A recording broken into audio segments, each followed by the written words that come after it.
What's going on in Chicago? Ah, wow, I left out in such a hurry. I never even looked, she says. Is this your car, ma'am? No, it belongs to a friend of mine. He sells cars. Well, I see that it's a state-issued dealer's plate, the officer says.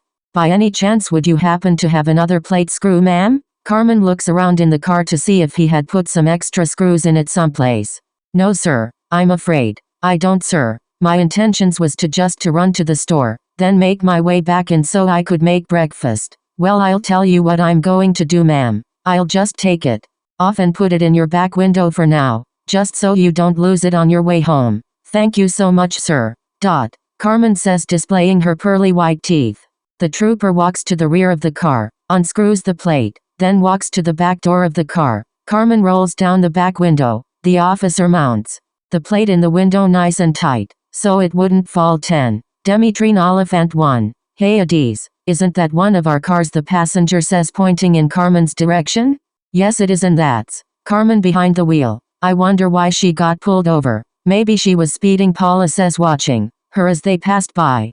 Adiz shook her head in disagreement. I doubt that very much. The girl drives like a little old lady. Okay, pretty lady, enjoy the rest of your morning and be sure to tell your friend to get some plate screws for that thing. I sure will, officer, and you enjoy your day and be safe out here as well. The trooper walks back to his car as Carmen pulls off. Adiz watched Carmen through the rearview window as she exited the ramp, heading toward the condo. Well, she seems to be okay, Adiz says, driving about her way. That girl is a saint. We don't have to worry about her whatsoever, Adiz tells Paula. Carmen pulls into the parking garage, exits the car, then heads for the elevator. 10. Dimitri Oliphant 2. She gets off the elevator, walking toward her door. She could hear Puma's voice as if he was on the phone arguing with someone, but he wasn't speaking English. Her heart skipped a beat. Get it together, girl, she tells herself before walking in. Puma was standing in the doorway of the balcony. He didn't even bother to turn around as she was coming in. Carmen puts the keys on a hook by the door and made her way to the bedroom to give him some privacy. Puma walks over to the door. He looks at the keys and noticed they weren't on the same hook, which means Carmen was driving the car. He walks to the bedroom and signals her to come to him. Carmen had a strange look on her face as if she had done something wrong. Yes, King, she says. He takes her by the hand, walking her over to the door. He points at the keys and shakes his head as if he was trying to tell her not to drive that particular car anymore. She understood him clearly. She kisses him on the cheek, then heads back to the room. 10. Dimitri Oliphant 3. He was on the phone the entire time, going back and forth with someone. Whatever it was, it had to be serious, Carmen thought to herself. He normally keeps his cool. Puma, tell the person on the other end to hold. Carmen, he yells, I will be back shortly. I have to make a few runs. Okay, she says, never getting off the bed. Puma walks out the door in a hurry. It was safe to say someone was about to get killed. Puma hangs up the phone until he got into the car. He didn't want anyone to hear his conversation, even though he wasn't speaking English. He had neighbors of all races. I'm sick of this fucking guy, he tells himself while pulling out of his parking spot. He will burn for this. Puma looks down at the phone. He dials Yakubu. The phone rang twice before he answered. Yes, brethren, the deep voice says on the other end. Meet me at the junkyard at once, Puma say before hanging up the phone. Whenever they used the phrase at once, it meant come now. 10. Dimitri Oliphant 4. Puma drove in silence. He couldn't come to terms with the fact he was about to kill Mock, a childhood friend and the husband of his sister Paula. Mock had gotten busted with drugs while trying to proposition with a prostitute for sex. Everyone knows when you got business, you do your business first, then you pleasure yourself. Paula was sick of him and all the embarrassment he had brought upon her and the family. Every other month the man was getting in some sort of trouble. The only reason he was still living was because of Paula and their children. Yakubu killed an undercover cop who was trying to cut a side deal with Mock. Business was bad for 3 years behind that. It cost the family millions of dollars. 5 good soldiers and everybody had to go into hiding. Puma's mind was made up. He had to go. Paula would be informed after it was done. Puma was about a mile or so from the junkyard. He got a funny feeling in his gut as if he was being followed. He turns a few corners and goes down a couple of side streets and ends up in the alley behind the junkyard. 10. Dimitri Oliphant 5. He beeps the horn twice, signaling the worker to come and open the fence. The worker was on point as always. He unlocks the gate, swings it open, then steps aside. Yakubu should be near. Let him in and lock up behind him. Yes, brethren, he says, standing by the fence. Puma pulls the car up to the door, then exits the vehicle. Yakubu pulls in shortly after, parking directly behind Puma. He exits his vehicle, walking swiftly toward the office. He was greeted by the 2 massive German shepherds who guarded the yard. He gives each of them a quick rub and pat before making his way in the office. Morning, brethren, Yakubu says while fixing himself a cup of coffee. Puma paced the floor back and forth like a madman. What's troubling you, King? Puma looks Yakubu in the eyes, then shakes his head. It's mock. He was supposed to load the van himself, instead he let someone else do it, and the shipment was intercepted. 10. Demitrine Oliphant 6. Yakubu shook his head. The bad part about it is, he was supposed to have the van shipped on the tow truck. This damn fool puts a dealer plate on the vehicle that could be traced back to us. And now the cops are on our asses. Yakubu was pissed. He has to burn for this, King, no other way. Who got busted in the van? Sharky. Yakubu knew Sharky was a good solider. He would rather die before he said a single word. No worries, King. Sharky is a real gangster, he would never fold. Puma shakes his head in agreement. I know, brethren, you didn't give me a chance to tell you what transpired in the process. My bad, King, speak your piece. Yakubu says, sitting behind a desk. He told the cops the van and its cargo belonged to him and he had stolen a plate off a vehicle he seen on the street. They both smiled. 10. Demitrine Oliphant 7. Puma's smile turned into a frown in a matter of seconds. Yakubu didn't have to ask him why the sudden change of emotions. All of a sudden, they both came up with the conclusion. What if it had been someone else? Exactly, Puma says, shaking his head. We have to switch this up for a moment, Yakubu. I need to see if it's someone out there watching us. So what should we do, King? Well, we need to get rid of Mock as quickly and quietly as possible. And then we put dummy packages in the vehicles out in the open to see if we get pulled over while we're moving around. Yakubu shakes his head in agreement. Sounds like a good plan, brethren. I will get on top of it at once. Have you spoken to Adis today, brethren? No, I haven't. The last time we spoke was last night at the feast. She had to take Paula to a doctor's appointment this morning, she said. What is wrong with Paula? Did she eat too much? Yakubu says, laughing. 10. Demitrine Oliphant 8. She said her stomach was cramping, and she was experiencing sharp pains in her side. Now that you mention it, Puma.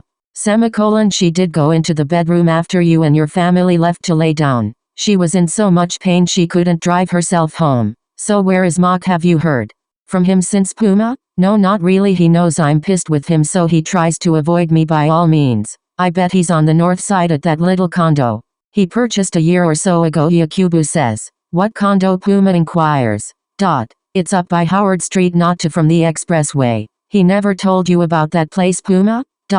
No, I don't believe he has. No need now, Puma says with the look of the devil on his cold black face. Maybe he purchased it cutting side deals, or something dishonorable which he has no problem doing. Not to worry, brethren. He will pay with his life today, and I will make sure he feels every moment of it. You have my word. 10. Demitrine Oliphant 9. Puma and Yakubu talked back and forth. I have an idea, Puma says, stopping in his tracks. I'm certain this will draw out anyone who's looking. What is it, King? We ordered cement to pave the parking lot in the rear of the restaurant, am I correct? Yes, King. Yakubu answers with a puzzled look on his face. Well, we can't put trash in the dummy boxes, there has to be something in them so they won't have any idea we know they're on to us, Puma says, smiling harder and harder by the second. Call Cobra. Tell him to take the bags of cement and put them into large boxes, or wooden crates. Yakubu didn't hesitate. He placed the call and gave the order. He says to give him a couple of hours. When he's done, he'll give us a call, and we can be on our way. Do you know exactly where the condo is? Up on the north side, Yakubu? Yes, King. I took him there on a couple of different occasions. It's on the opposite side of the street from Subway. 11. Demitrine Oliphant 0. Good, we need to go and pay Mock a little visit. Yakubu goes out the back door. He tells Puma to meet him out front. Puma walks around the building to see where his partner went. He hears a horn blow across the street. Yakubu pulls up next to him in a black Jeep with limo-tinted windows. Puma gets in. The car speeds off. This is nice, brethren. When did you pick this up? I had it for a couple of months, Puma. I had it out at my farmhouse, until they were done putting the stash spots in it. Yakubu opens the stash. It was already loaded. with 2 F&N pistols with extended clips. Puma smiled then pats him on the shoulder. The men talked back and forth about all the hits the family was taking and what they needed to do in the future to prevent it from happening again. On another note, Puma, what's going on with the cop dude? Puma paused for a second. Oh, that guy, he says, scratching his head. 11. Dimitri Oliphant 1. He's got a date with death soon. Very soon. As a matter of fact, I will put that in play at once. Maybe we should put the cobra on him, Yakubu says, rubbing his hands together, as if he was plotting. I say we kidnap the guy, Yakubu says, looking at Puma. Puma smiles for a second. Okay, that's exactly what we will do. As a matter of fact, after we deal with Mock, we will put the wolves of the cop boy and wrap him right up. Yakubu pulls into the parking directly behind the condo building directly across the street from where Mock was hiding out at. They drove around the building, then drives to the other end of the block to get a clear view of the residents coming and going. Hours had gone by and still no Mock. Yakubu recognized a car pulling over from the last time he was there. Yakubu points his finger as if he were trying to say something. What do you see, brethren? Puma says, looking around. That car belongs to one of Mock's girls. 11. Dimitri Oliphant 2. Puma tells Yakubu to pull up to the door. He jumps out of the car and follows the girl into the building. Damn, he says under his breath. He notices a front desk clerk. The lady sighs and then makes her way over to the elevator. Puma walks outside of the building, then looks up as if he could see the elevator, but it was pointless. He shakes his head, walking back to the car. He opens the door, flopping down in the seat. What was that about, King? I was trying to follow her to his floor, Puma says in disgust. Yakubu laughs. Puma looked over at him as if he wanted to kill him. What the hell was funny about that, brethren? I told you I've been here a couple of times. I know what unity lives in. Puma shook his head. That's not what you told me, brethren. You said you dropped him off here a few times before. And I also said I've been up to his place a couple of times. Puma had a confused look about himself. Yakubu interrupted him before he could say another word. 11. Dimitri Oliphant 3. When I was telling it to you, the phone rang. Puma didn't want to go back and forth about it any further. What floor does he stay on so we can handle this business, Yakubu? He lives on floor 14 in 2F, I believe. Puma bit down on his teeth. Now suppose I send the men in on the guy and it's the wrong unit. No, King, that's the correct one, I'm sure of it, Yakubu says with a strange look on his face as if was upset about being second guessed. I'm sure they have cameras on every floor, Puma says, looking around to see where the cameras we on the outside. That's correct, King. We'll have to catch him when he comes out of the building. The place has eyes all over the place. Puma didn't want to put it off any longer, so he makes a call. No answer, he says, hanging up the phone. How will we find this cop? Yakubu inquires. We won't have to find him, he will find us, Puma says, giving the signal to drive away. I need to go into the neighborhood. I have to get something from the shop before it gets too late. 11. Dimitri Oliphant 4. Moses and Samaje drove in silence. Samaje breaks the silence. Are you good over there, Mo? Commented. You won. Aja. Moses paused for a second. Yeah, I'm good, bro. Why do you ask? You been a little distant lately, bro. I was starting to worry about you, my man, that's all. Okay, dig. So I'm out rolling the other day and I was being followed by an unmarked car, Samaje says, never looking in his partner's direction. Moses wondered why he decided to share this with him now. Did you hear what I said, Mo? Yeah, I hear you, bro. I just got a few things on my mind, so you'll have to excuse me if I don't respond right away. Dig, Mo, we've been partners for quite some time now and I just want you to know I got your back no matter what. Moses shook his head. Dig, man, that shit you pulled on Fat Andre wasn't cool, man. Before Samaje could respond, Moses says, yeah, man, I know about Wyall's beef and that bread you took the day we stopped him. Well, I see somebody has been doing his homework, Samaje say with a smirk on his face. 11. Dimitri Oliphant 5. What I did to Andre ain't got shit to do with you, Mo. Why you trippin' on that shit? Do you want me to break you off some of the cash I took from his fat faggot ass? Nah, bro, you can keep the paper, just put me up on game so if the shit hit the fan I could cover our asses. That's fair, I guess, Samaje says. So what I was saying was, the other day I was driving an unmarked car followed me to the point it became a high-speed chase almost. Was it the feds, Moses inquires? I'm not really sure, but I figured if it was the feds they would have killed my ass. Killed you for what, Samaje? I managed to get a few blocks lead on the car I parked in a cut, and when the car drove by I sent some shots at that bitch. Moses was speechless for a second. Yeah, if it was the feds they probably would have boxed you in and killed yo black ass. So if it wasn't the feds, who do you think it was, Samaje? Honestly, I'm not sure. I think that punk Andre put a bounty on my head, bro. 11. Dimitri Oliphant 6. Exactly how much bread did you take from him, Samaje? 10 grand, that's it, not a penny more. I can't see this dude putting a bounty on the head of a cop, Moses says, for a measly 10,000. Well, I ain't the most popular dude in the streets either, Samaje says, grinning. The shit ain't funny, Samaje, straight up, Moses says, becoming more pissed. We need to know who the fuck is on your heels, bro, seriously. Because if they're after you, then that puts them in my shit as well, and I got enough going on in my life right now. Samaje whips over to the curb, then slams on brakes. Hold the fuck up 1 minute, Mo. The only problems you got is bitch problems. You sound like you're willing to roll the fuck over if the heat comes down or some shit. Moses sits up in his seat. What the fuck are you trying to say, motherfucker? I'm a fucking rat or some shit. Man, if the fucking shoe fits, put the shit on, Samaje says aggressively. I said what the fuck I said, bro, now take it how you will. 11. Dimitri Oliphant 7. Pump yo brakes, Samaje, seriously. First off, I never said you're a damn rat or anything close, so you can freeze that fucking shit right here right now. All I'm saying is I got too much going on to get caught up for some shit I didn't take part in, and as far as me having bitch problem, that's my problem, bro.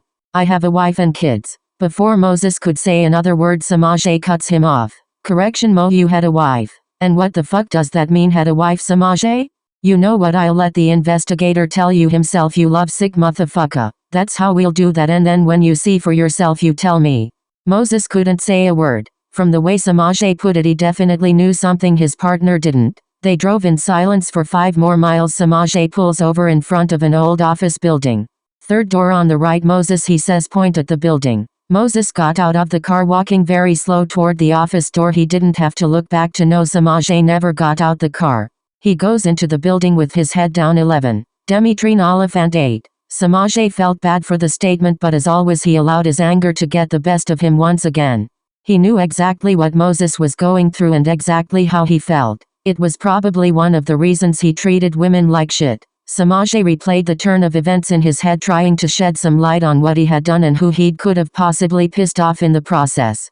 In the back of his mind he thought it was about Duffy being killed, and did someone see him and report it to the commander or captain? I need to get Andre out the way, he wouldn't have a problem trying to take me down, we had beef since high school, he tells himself. Moses comes out of the building with a big yellow envelope in hand. He had a blank look on his face as if he had saw a ghost. He gets in the car with his head down as if he didn't want his partner to see how red his eyes were from crying. Everything good, Mo? I need a stiff drink like ASAP, bro. I can't believe this sneaky underhanded hoe. 11. Dimitri Oliphant 9. Samaje drives off in silence. He saw the photos before Moses did. He just didn't want to tell his partner. Samaje puts his hand on his partner's shoulder. Be strong, my brother, been there done that, trust me, you know I know, Samaje says. Hey Samaj, you still be in touch with them redbones we met on the east side that time? Samaje smiled. Man, I been fucking on that chick since we met, hell yeah, I got the number. I need to unwind tonight, fuck this dumb shit, Moses says while sitting up in his seat. Well, look at it like this, Mo, you got proof she's been cheating, she can't prove yo shit, can she? Samaje says, looking him upside the head. Not, I kept my shit neat. Well, when it's time to go to court you can divorce her ass and get the house. Moses looked at Samaje as if he had lost his mind. Do you hear yourself, man? If I do that I'll be taking from my kids. Samaje didn't look at it that way. You're right, bro, my bad, I guess I got a little excited for you. 12. Dimitri Oliphant 0. You know what really pisses me off about the whole shit though, Samaje? What's that, Mo? This chump and his wife has been at my house for dinner several times. We all went on vacation together and the whole nine, and the man is fucking my wife. Samaje shakes his head in disbelief. I know you bout want to put a bullet in that punk's head. Shit, the way I feel I want to put a bullet in both of their fucking heads right now. Samaje was game. Why don't you fuck his wife, Mo? If you saw this big bitch you'd understand why he's fucking my wife. Damn, is she that bad? Samaje says, laughing. She's a big cute bitch, but she has a fucked up shape. They both laugh. Man, let's get a drink, Moses says before I snap the fuck out my brother. Samaje pulls over to the first liquor store he sees. What we drinking on, Samaje? 12. Dimitri Oliphant 1. Shit, whatever you get, I'll take a few shots with you, bro, my mind is all over the place as well. Moses was in and out of the store in no time flat. He gets in the car, smashes off. Moses pulls a pint of Jack Daniels out the bag. You cool with this, bro? Samaje nodded his head in agreement. Moses opens the bottle, pours out a shot for the dead, then turns the bottle up. 12 o'clock. Damn Mo, I ain't seen you hit the bottle like that in years, he says laughing. Moses passes the bottle to Samajay. He does the same thing, passing it back. They talked back and forth, swallowing the drink until it was gone. Samajay tosses the bottle on the curb. Where to from here, Mo? Shit, at this point I don't even care. Go someplace where we could think. Samajay headed toward Lakeshore Drive. Dig Samajay. I bumped into Carmen in Walmart. I almost chalked the shit out of her bony ass. 12. Demitrine Oliphant 2. I thought you and her broke it off, Mo? We did, but when I got out the hospital, I took a cab over to her house to get the last of my little things, and my mail, and fucked around and left my badge on the nightstand in the bedroom. So just tell her to give the shit back, Mo. What's the big deal? The big deal is this, Samajay. While I had her by the arm in the aisle, her new dude walked up to save her. And you let that shit fly, Mo? Let me finish, Moses says. When they were walking off, I told her I left something at her place, and I need it back ASAP. The dude turned to me and said, "What, your badge?" The crazy part about it was, he didn't seem to care that I was a cop, and she seemed as if she didn't know what I was talking about. Well, did you get it back, Mo? Let me finish, Samaj. This chump said he didn't have it on him and he agreed to meet up with me to return it. Have you ever seen the dude before, Mo? Where's he from? 12. Demitrine Oliphant 3. I don't believe I've ever seen him before, and from the sound of his voice, he's from Nigeria or Jamaica. All I know is he had a strong West Indies accent. When they left out the store, I went out and got the plate number of the Benz S550 he was driving. Oh, that's why she's with the dude. He must have a little paper of some shit. Could be, who knows? Moses says, I need to get my badge back ASAP. I don't need him committing a crime and dropping my shit on the scene. I didn't even report the damn thing lost yet. They talked back and forth until they got a call over the radio about a shooting in Englewood. Never a dull moment in the wood, huh, Samajay? Man, you can say that again. Let's call it in and get to it.